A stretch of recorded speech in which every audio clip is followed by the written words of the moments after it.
once again, the dynamic duo, or the dastardly duo, or the whatever you want to call us, are back. The doodly duo? The doodly duo, yes.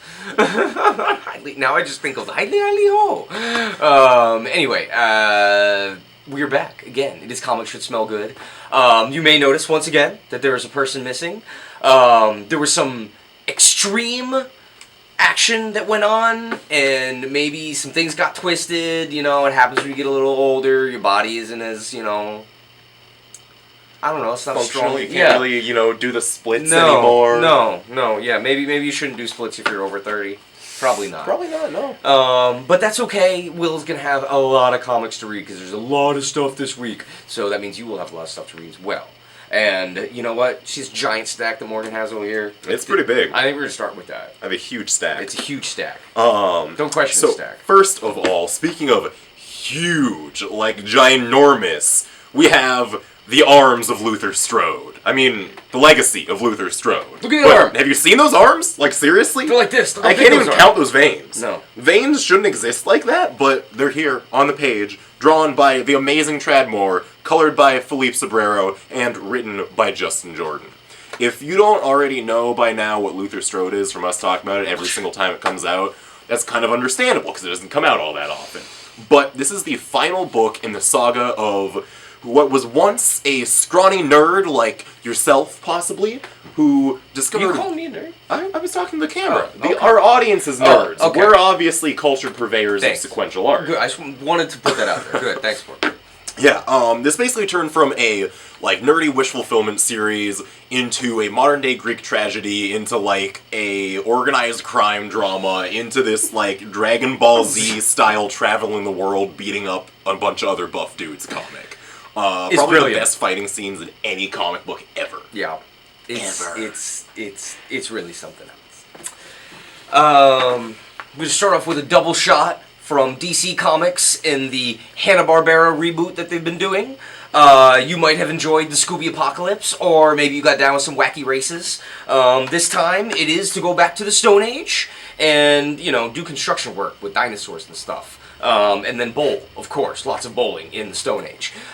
Steve Pugh, Mark Russell bring you the adventures of the most famous prehistoric family to ever live. You know, this is kind of cool. It's pretty awesome. You know, I mean, you've got like some serious MMA beatdown. Holy crap! With like bones for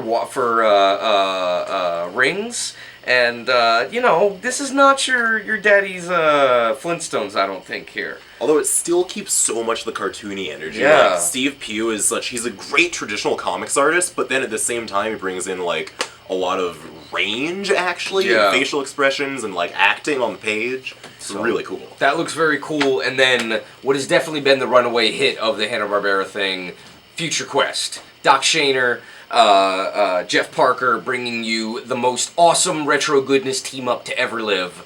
Yeah, it's nostalgia between two, you know, pages of many other things that are very shiny. Anyway, yeah. Also from DC this week, we've got the second issue of Pete Tomasi and Pat Gleason's Superman here. This is sort of building the relationship between Clark and his son John, and seeing how, like, it really is to grow up as a kid with superpowers, especially when your dad is Superman. Like, we've already seen a story of Superman growing up on the farm with superpowers, like, and Kent's not really knowing what to do with him, but what happens when your dad has done all of this before? Yeah. It's really a whole new era for Superman. And there's also the fact that Pat Gleason is, like, a monster of art here. Yeah. It's, I don't know. They really nail everything they're going for. Yeah, I'm really... Also, the Eradicator. Yes. It's all about the glasses. All about that visor. Another new one from Black Mask's Comics, who've been pumping out a lot of stuff lately. We bring you Kim and Kim. Mags Visaggio and Ava Cabrera bring you the adventures of best friends, lovers, adventurers, action peoples, and girls that basically kick the living crap out of anything that comes in their way while shredding on badass guitars. Right. Less swords than the Jade Street Protection Services, but definitely more rocking. Also space vans. Also space vans and a space tractor. That's right.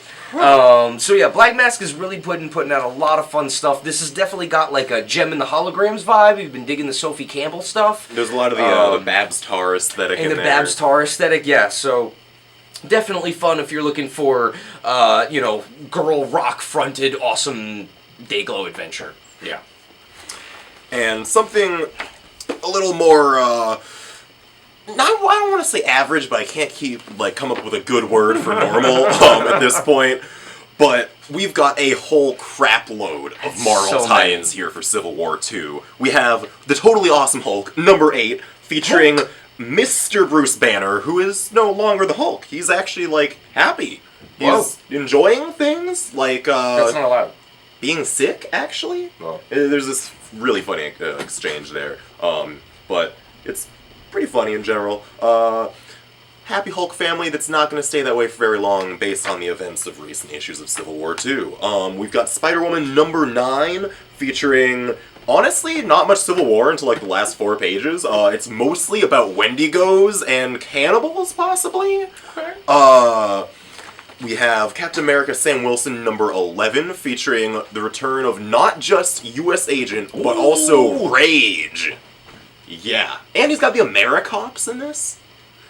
Nick Spencer is doing some crazy stuff. Dude, Major Glory can't be very far, or Major Victory can't be very far behind. X-Men 2, or X-Men Civil War 2, number 2 is here as well, which is X-Men doing the whole Civil War thing. I don't know why, honestly. I think it has something to do with the Inhumans. It always does. And finally, Kingpin, number 1. This is written by Matthew Rosenberg of a couple Black Mask titles. Very cool. The current 4 Kids Walk Into a Bank, as well as the soon returning We Can Never Go Home. And this is drawn by Ricardo Lopez Ortiz, who I can't remember what the last book I saw him on was, but it was really cool. He's got this sort of scratchy style, lots of zipatone all over it. And there was also a backup story drawn by Dalibor Talajic. That's a lot of Marvel. Yeah, a whole lot of Marvel. Alright, we're going to take you all the way on the other side of the spectrum. Children, avert your eyes. Anima, Druuna number 0, by the most awesome Serpieri. This man probably does the coolest erotic stuff next to Minara. Definitely tripped out. He created Druuna in the 70s, which was serialized here in Heavy Metal, and that was one of the premier post-apocalyptic cyberpunk kind of erotica comics of the time. And this is him coming back 25 years later to tell a special wordless story of the world that he created. And this is just absolutely gorgeous. European stuff is always really, really beautiful. This is some straight up Tarzan action here going on. Lots of cool animals. Lots of really great old mythic kind of temples and atmospheres and weird creepy monk people and other things that I can't really talk about here on the video, but trust me, it's really, really good. It's a lot of butts, mostly. There's a lot of butts. In the fact, very first page we're just going to do the butt here. If you are offended by butts, I like big butts and I cannot lie. Yeah, I'm not going to keep going with that. If you're offended by butts, I think the author of the next book has something to say to you. Yeah, we'll get to that in a minute as we continue the adult portion. We'll pause for a sec, and we'll go back to, the kids' corner. Yeah, the kids' corner. Well, certainly something that everyone who has been a kid can relate to. Right. Sometimes you feel like you just don't fit in. No. Whether it be, at home, at school, at a school full of assassins, maybe. Maybe you just don't have what it takes to shoot a guy in the face and let the blood hit you. Yeah. Maybe that's, Maybe you crack when the blood hits you. Maybe. I don't know how I was going to finish that one. Yeah, I don't know. I got no reference. Maybe I'm going to crack you in the face with this book because it is goddamn huge. This is the first 16 issues of the huge Image series from Rick Remender and Wes Craig about this young kid, Marco, who just basically kind of finds himself in a school for assassins. He didn't really ask for it. He didn't want it, but he's there now. It was a little bit better than Life on the Streets. Yeah, only slightly. Little. Only slightly. And then he ends up working in a comic store, which, again, is only slightly better than working on the streets. That was a great sequence. That was an amazing issue. Really good. No, this is, really necessary stuff, though. If you haven't bought the trades yet, maybe you can just chill out for this one. Yeah, $50. That's 16 cheap. issues. For 16 issues, you also, can't even... crazy back matter. Yeah, and look at that two-tone blue freaking blue. The blue and the pink. Blue and the pink. Alright, and finishing out this week, some of you may remember, it was a few years back, there was this controversial comic that was banned in Canada, and we had all the Canadians come down because clearly the Canadians like their dirty magazines, I guess. But Eric Powell, the man that brought you the goon, brings you SSB2. That's right, Satan's Sodomy Baby, number 2. You didn't ask for it, you might not have wanted it, but you're gonna get it. Eric Powell is a man who just doesn't give a crap. I love it. He just is like, look, I'm going to draw this, and, yeah, see this big parental advisory thing? Yeah, I can't talk about anything in this comic, in this video. In fact, if we were to show pictures, it would just be black pages. That would just pretty much be it. Maybe we could show you this first page. The quote. The quote, no? The Lenny Bruce quote. Okay, no, I can't even actually show you that. Imagine you didn't see that. Very limited quantity. We only have about 10 of these or so. It is bagged, you know, so get your parents' permission before you come down and get it. But very excited, very, very humorous, truly, truly wonderful nonsense from Eric Powell, who is just a master of really awesome and totally useless art. Yeah. So that's going to be it for this week, and, you know, if you like the adult portion, maybe we'll get it a little longer next time. I don't know, but we'll see you guys next week when the 2 maybe are 3.